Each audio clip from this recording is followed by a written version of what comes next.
Einstein বলছেন, একজন আকর্ষণীয় সুন্দর রমণীর পাশে তুমি যদি 2 ঘন্টা বসে থাকো তাহলে দেখবে সময় কোথা দিয়ে চলে গেছে, কিন্তু গ্রীষ্মের গরমের রাস্তায় তুমি যদি 2 মিনিটও হাঁটো মনে হবে তুমি অনন্তকাল ধরে হেঁটে চলেছ। তিনি বলছেন, আমি সবসময় পরীক্ষার বিরোধিতা করি। পরীক্ষা শিক্ষার্থীদের জানার আগ্রহকে মেরে ফেলে।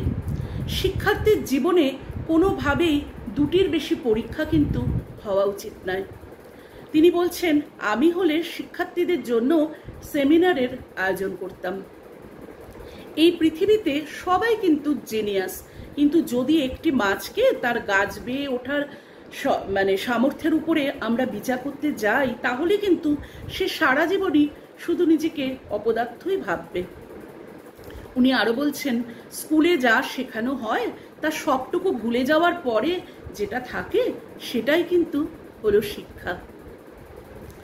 তিনি বলছেন, যারা আমাকে সাহায্য করতে মানা করে দিয়েছিল আমি কিন্তু তাদের প্রতি কৃতজ্ঞ, কারণ তাদের ন্যায়ের জন্যই কিন্তু আমি নিজের কাজ নিজে করতে শিখে গেছি।